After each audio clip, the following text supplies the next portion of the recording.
Oi, gente, tudo bem com vocês? Eu sou a Mazé Silva e hoje eu vou ensinar vocês a pregar detalhadamente o zíper invisível, né? Teve uma pessoa aqui no YouTube que falou comigo, disse que não entendeu, né? Então, é, eu vou estar ensinando aqui detalhadamente como pregar um zíper invisível, né?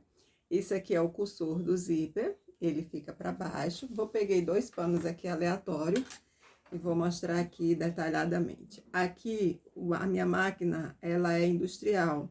Então, nós compramos o calcador e ele vem assim, né? Ele tem dois trilhozinhos aqui.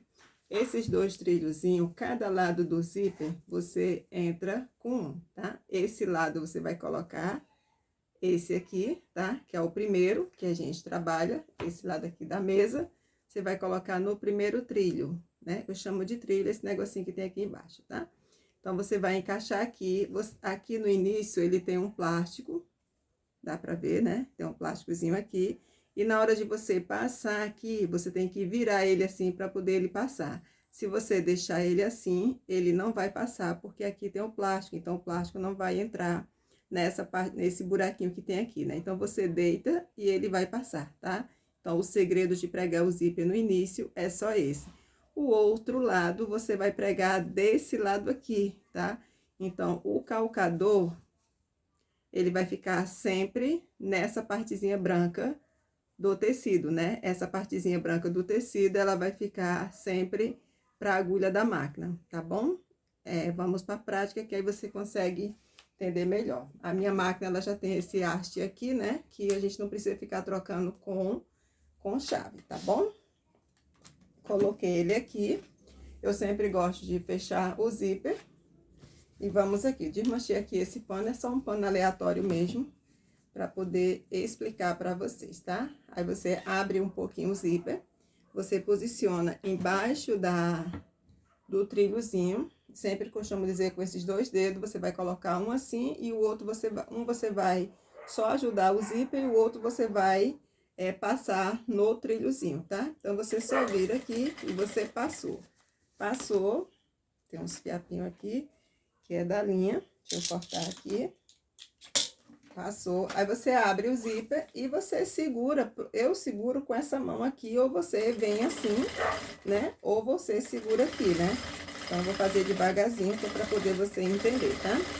Aqui no final você faz o retrocesso, eu não vou fazer porque eu não vou usar isso aqui, só tô usando mesmo de exemplo para mostrar para você, tá? Aqui no final você faria o retrocesso, bem aqui no finalzinho do zíper, tá? Cortei aqui. Outra coisa, essa partezinha aqui do zíper, que a gente chama de cabeça do zíper, né? Mas é cursor.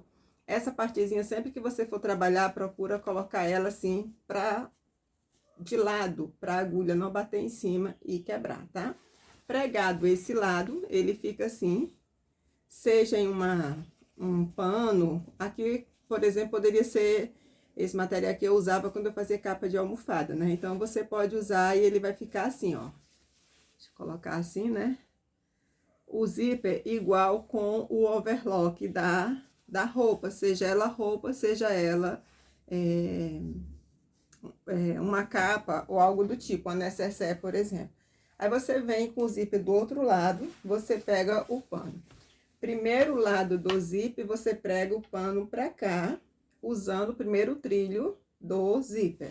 O segundo, você posiciona o tecido da mesma maneira, tecido e o zíper, dessa maneira aqui.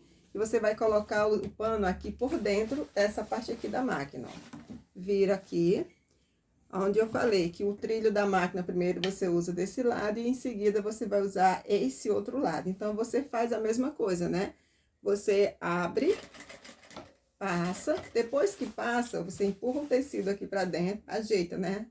A gente fala empurrar, mas é o modo de se expressar, tá? Mas você ajeita o tecido para ele ficar aqui dentro e você vem fazendo a costura. Então, no final, você também faz o retrocesso. Eu não vou fazer o retrocesso aqui porque eu vou desmanchar para utilizar esse pano para outra serventia, tá? Então, aqui no final, você faria o retrocesso e a cabeça do zíper, ele tá sempre... Eu estou sempre vendo ela para não bater, a agulha não bater e furar e quebrar, né? Porque pega na parte dele aí. Terminou isso, você ajeita, né? Pra fazer muita capa de almofada. Então, você ajeita aqui e fica o zíper pregado dessa maneira, né? Se for numa roupa, você vai usar esse acabamento aqui, né? Você vai prender ele assim, e aqui por dentro você vai fazer esse acabamento aqui, né? Onde você vai dobrar e ele fica dessa maneira quando é em roupa, tá? Ele é pregado dessa maneira aqui em roupa. Aqui você faz a bainha, né? E você vai fazer ele assim, e ele vai ter esse acabamentozinho aqui. Sempre, quando você for fazer em roupa, deixe esse espaço aqui. Por quê? Porque nesse espaço aqui, para na hora de fechar o zíper não bater nesse tecido que fica aqui do lado, tá? E se você for usar ele para você fazer da maneira embutida, né? Que você vai virar aqui, deixa eu só fazer aqui, para poder vocês... Deixa eu trocar aqui o calcador.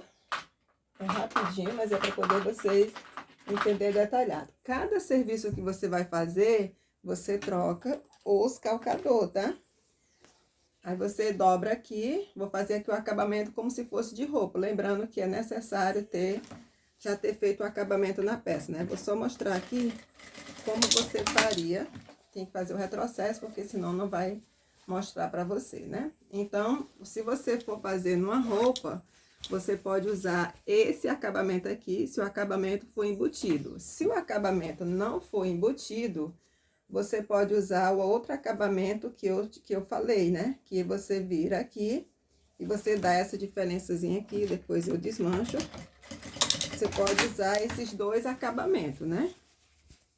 Esse aqui foi o que eu falei, que você tem que deixar um espaçozinho mais solto, né? O pano é branco, mas dá pra ver. Você tem que deixar esse espaçozinho aqui pro zíper correr. E dessa maneira aqui é quando a gente usa, que vem uma limpeza, que você vai usar ele embutido, né? Essa parte aqui é embutida e essa parte aqui é mostrando onde você segue com isso aqui dobradinho aqui. E essa daqui, geralmente no final tem só um overlock aqui, dependendo do acabamento que você faz. Eu não gosto de apresentar overlock, então se tivesse um overlock, eu faria um acabamentozinho assim para ficar só uma costura reta aqui no final, tá bom? Então, essa é a maneira de pregar um zíper invisível. Espero que agora tenha ficado bem detalhado para poder vocês entenderem. Aqui no final, se for numa roupa, você usa esse mesmo calcador e você vai usar ele aqui por dentro. Esse calcador é o que eu uso para pregar no zíper, né? Vou fazer, mas também não vou fazer retrocesso, mas você, quando estiver fazendo na real, você faz. Então, se você fosse usar ele como se fosse um vestido, você usaria ele para ele ter esse acabamento aqui no final. Deixa eu tirar as pontas de linha, que esse pano aqui eu tô reutilizando ele. Ó, se você fosse usar ele, no final você usaria ele assim, tá? Coloca a costura bem próxima aqui do zíper, eu não fiz retrocesso, mas a linha é branca, né? Mas dá pra perceber, a costura tá aqui, ó. O zíper tá aqui em cima e tem uma segunda costura bem aqui, tá? Então, essa é a maneira correta de pregar o zíper no final, que ele fica realmente invisível, sem sobrar nada de pano, porque a gente troca o calcador, tá bom? Se você gostar, compartilha com alguém que ainda não sabe pregar um zíper invisível. Vem aprender com a gente, que eu vou estar sempre trazendo novidades aqui para vocês, para costura iniciante. Tudo isso a gente prega sem precisar usar alfinete nem ferro de passar.